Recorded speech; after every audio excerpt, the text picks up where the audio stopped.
Ladies and gentlemen, my name is Nathan. This is going to be a pretty interesting video. So I originally wanted to kind of give you an update on everything, but if you're paying attention to some recent news coverage around elections and infrastructure, there's been some breaking news, I would call it. So if you're not familiar with me and my background, my name is Nathan Taylor. I'm one of the 3 executive directors of the Election Trade Alliance. My specific background is in network security, technology, signal communications. I have a degree in network security.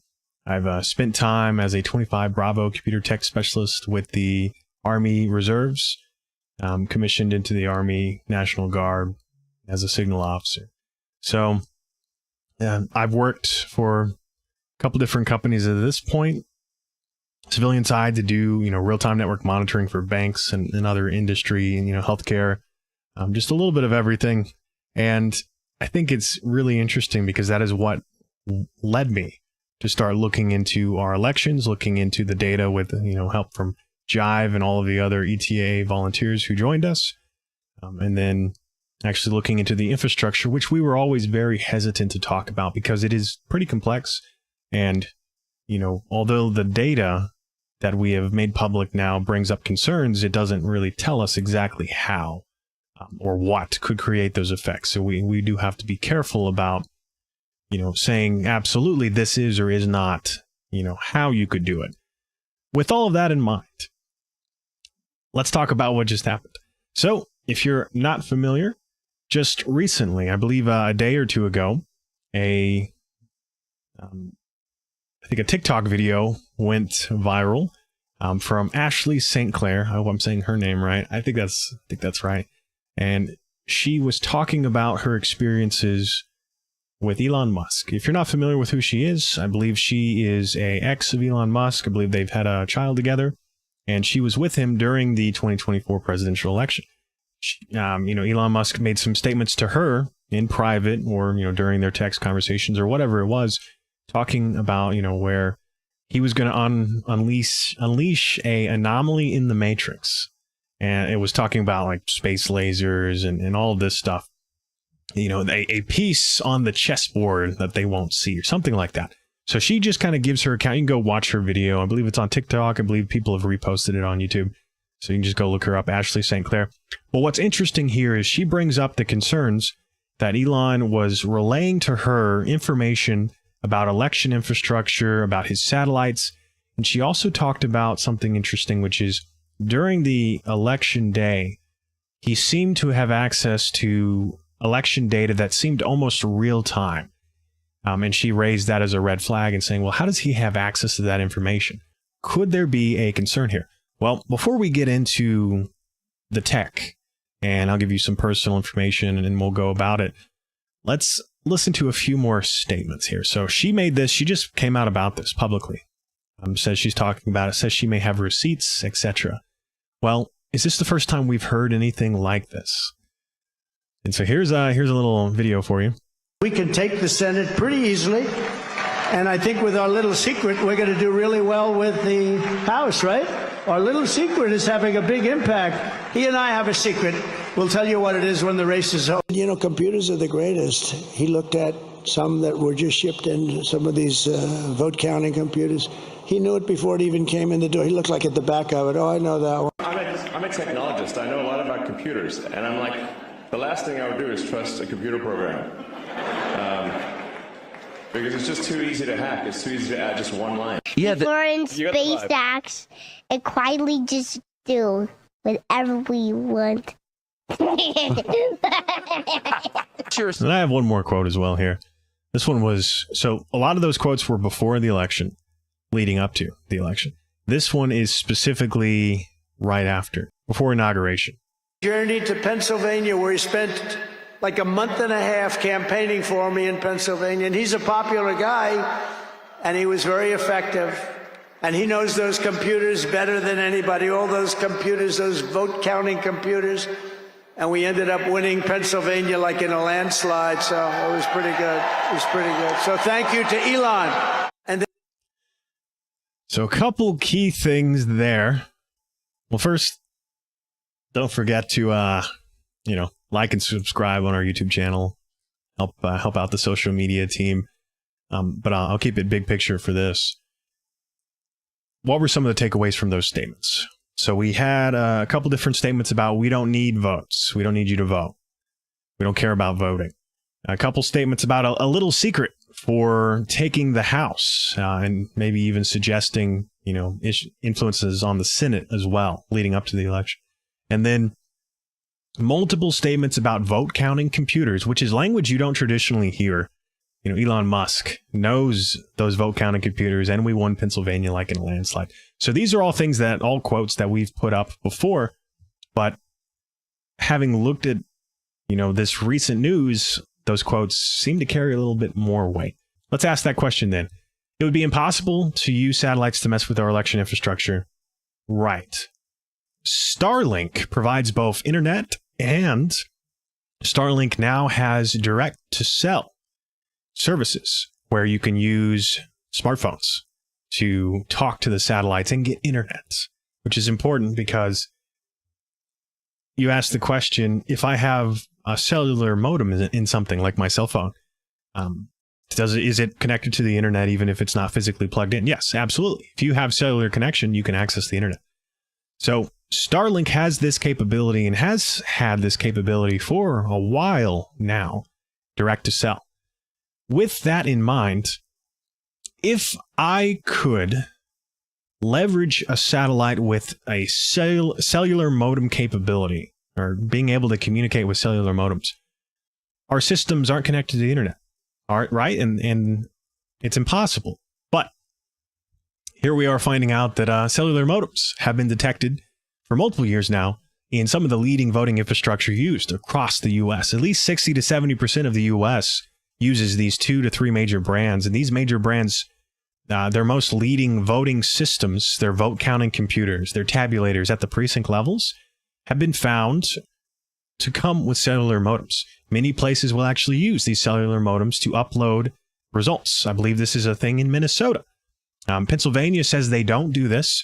They say that they don't authorize the use of these modems and that they shouldn't have modems in their machines, but we're yet to get the documentation that shows that they actually said they removed them and they're not just deactivated, because deactivating them, there may be other vulnerabilities.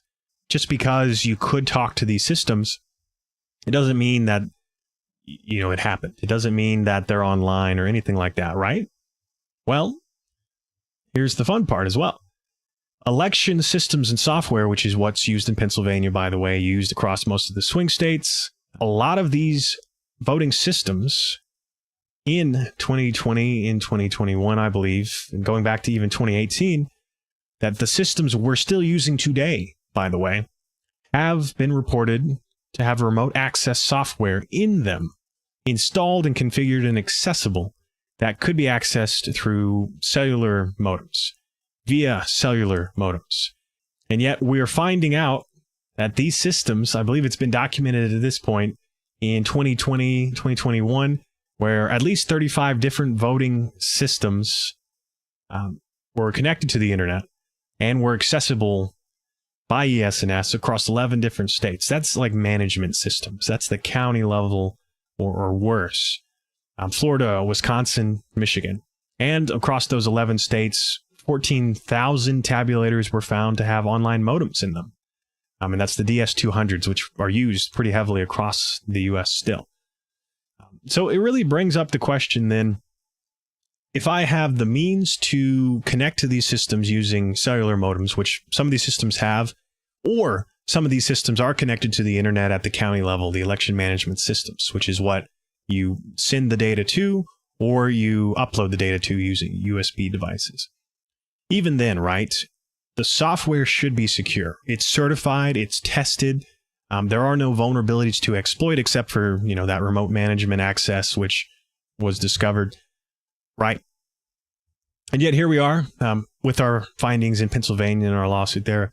This is something we're now making public, where the most recent software, the core version used during the 2024 election, is based upon this software version that New York State has found has at least 420 vulnerabilities. They actually flagged more than that, but they've confirmed at least 420 vulnerabilities to the core software. And this was in, I believe, 2023. And I'm quoting what they flagged about would allow you to manipulate the counting and the storing of votes. This is a big deal. You could escalate privileges. You could change things. And that kind of concludes the pieces and the concerns about Starlink. As we said, hypothetically, if you did have the means to use satellites that had cellular capabilities to remotely access or upload malware to tabulation systems or election management systems that may or may not be connected to the internet across the US, then yes, theoretically, you could exploit these vulnerabilities and change votes. That's possible. Theoretically possible. Obviously, it would require a lot of capability to do so, but it would be possible. Now, what about those other places that aren't connected to the internet? And what about the audits that we do that would catch this, right? We hand count, we double check, we certify the systems, we test them. Well, here's a little snippet for you. If you're somewhat familiar with Volkswagen, I like to use this as a representation for how audits are not foolproof. Early 2015, I believe, is when it went public, where Volkswagen had designed in their systems a software defeat to emissions auditing, where they would test the systems, the machines, the cars, right? They would test the systems, and they would function normally during testing. How did they catch this, right? Well, so a nonprofit actually was looking at the emissions data. They flagged that the data wasn't making sense. The math wasn't matching. It wasn't mathing, right? And so what did they say? They said, well, we don't trust the audits. We don't trust the way we're currently checking the system. Let's test the machines while they're in use. Let's test them in the highway. That's what they did. They put on they attached a device onto the Volkswagen that actively monitored the emissions attached to the tailpipe, and they drove it on the highway. And then they found out that their audits were being defeated using that data and using the test, right? They did an independent audit. They did a independent test. So I flag all of that for you because that is the same thing the ETA wants to do right now. We are concerned that the current audits we use are not sufficient to catch this type of vote manipulation. And the best way to determine and verify is to do an independent audit. Review by hand the most anomalous precincts in some of these places that have a strong chain of custody and determine then, does the digital reports match the physical ballots? And chain of custody is the most important thing, because if you can't guarantee that the ballots haven't been messed with since the election, then you don't know. So that's important, is you want places that have sealed the ballots and they've been locked away, like Pennsylvania. That's why our legal action in Pennsylvania is so important. So with that in mind, if we trust the audits, two other final flags is, when I've spent some time working for a managed security company that did like SOC operations for banks, they did penetration testing, they did audits. The most important thing you learn is banks hire independent third parties to do audits of their systems. You don't audit yourself. Why? For example, the county, right? The county's doing their own audit. They're checking their own systems. They're counting their own votes afterwards. The problem is it's a conflict of interest. Even if you did everything right, any problems you find, you're probably going to fix them or cover them up because it makes you look bad, even if you did everything right. And that is the issue we're flagging, is our current audits don't take into account human error or human problems. We trust that everything is done by the book. There's no conflict of interest. When really the state should be doing independent audits, which is what we're wanting to do, right? Is we want to independently bring people in who weren't involved in the election to validate and to verify. That's important. Okay, so now let's talk a little bit about the other piece, right? Which is these systems, many places like Pennsylvania, they don't use cellular modems to upload their data anyways. Their systems theoretically aren't connected to the internet. So you couldn't mess with them using satellites or anything like that. Well, there's other means to mess with systems. And this is what's important, is with enough means, you can compromise anything. If you're familiar, Stuxnet is an example of this. If you're not familiar, Stuxnet it's pretty much what a lot of cybersecurity experts dub the first cyber weapon, right? The first widespread malware. Specifically, it seemed to have been a software or malware designed by maybe the US and Israel to go after Iran nuclear programs. How interesting. It actually propagated onto an air-gapped system, destroyed the centrifuges that were used to enrich uranium for their nuclear program, and then it actually managed to infect the internet. But it was so specifically designed where it only went after software that was directly involved with the nuclear program stuff. Not being connected to the internet. And how did they do it? And the theory is, and this is why Stuxnet is so interesting, is it's completely applicable to today. If I have voting systems that are never connected to the internet during operation, well, then how could I introduce malware onto them? And Stuxnet was a solution for the Iranian nuclear program because their systems were never connected to the internet. They had people inside the nuclear program that were able to get their hands on media devices that had this malware on it, whether that hidden in furniture or snuck in other ways. But they somehow snuck this malware in, and then it breached the air gap by physical connecting to the systems locally. So could you do the same thing with enough know-how and means to, could you compromise our election infrastructure? Absolutely. You have to understand that all the voting systems that aren't connected to the internet, how are you uploading the data from those tabulators to the county? How are you transferring that? Well, you use a USB device or a media device. And so you have to understand then these systems are updated prior to the election. They're plugged in at some point, or they're given software updates by USB. So at some point they are connected to the internet before the election, and then they're taken off, air-gapped. But then you still have to copy the data from the machines through USB. There's been no examples of this, right? We check the software that goes on our USB devices, right? We make sure those USB devices are clean, right? Well, no, this has been another big issue. So this is actually dated for 2021. This was a big deal because there were documented issues in 2020 where the EAC investigated a problem with ES&S. They found problems with their USB devices. The documents showed that, so Texas voting machine examiners found a ES&S uncertified USB stick that was used to install software updates for some of these voting systems used across the state. And when they found that USB stick, the software installed didn't match the certified software. It failed the security check. This was a big deal where they found that the software wasn't matching what should have been on it. There was an investigation, and the documents suggested that this investigation scaled up to 19 states that were vulnerable to this potentially malicious software or USB device compromise that you could do. There were other problems where ES&S, I think, had issues with the way their certification and their hashing checks were done. And ultimately, the issue and the investigation were never reported or referenced publicly. I believe it might be more public now. This is a vulnerability that has not been really addressed currently. This is still a problem. How are we checking that the USB devices we are using to upload or take data from these machines that aren't connected to the internet is actually secure and hasn't put, malware hasn't been put on it?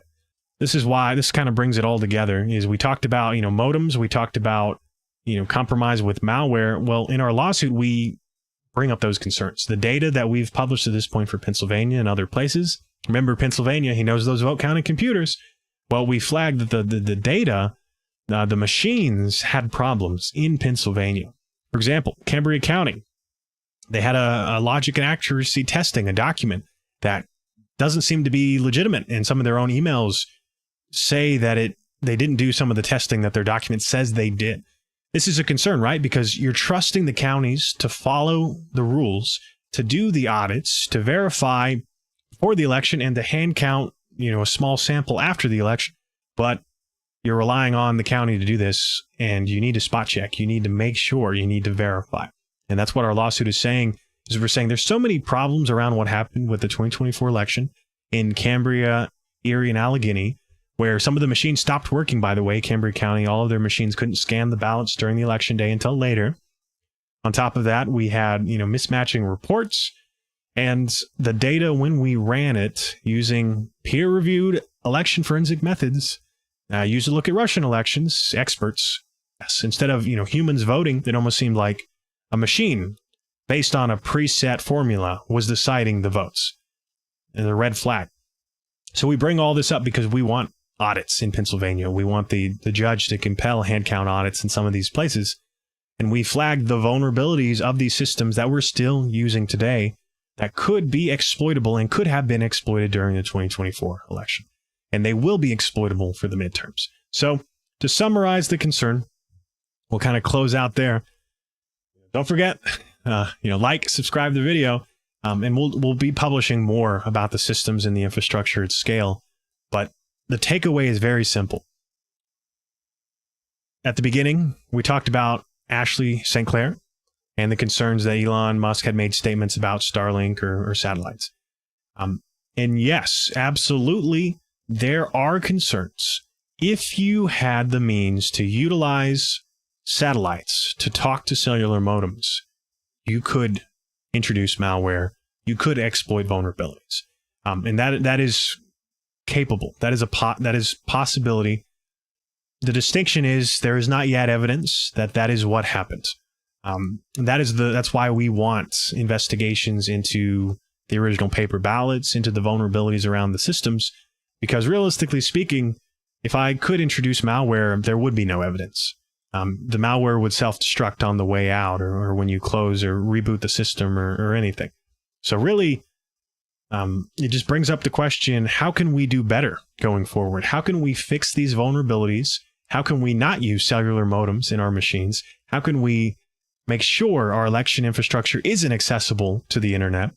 And how can we double check so that the paper matches the digital reports? And that is all stuff we are working towards here at the Election Truth Alliance. As we go forward, we're pushing into our Pennsylvania lawsuit, as you know. There are some other pieces in the background for that, but we're trying to push that along. At this point, we're waiting on the judge's decision on how things will continue. But all of these things and these findings, they do bring up further concerns, and not just Pennsylvania, across the U.S., especially as we get closer to the next major election.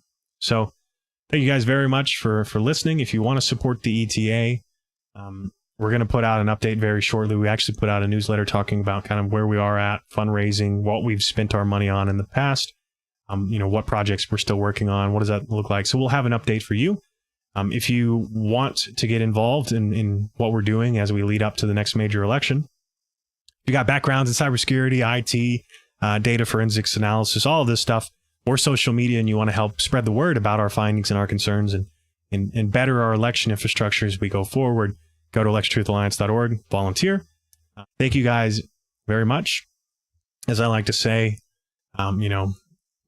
be safe, prepare, take care of your family, but don't forget to be involved in your local elections. Vote, be engaged, because I think now it's more important than ever to be engaged as we go forward. So thank you guys very much. Oh, yeah, we got a little outro. Yeah, there we go. Like and subscribe. Thank you guys.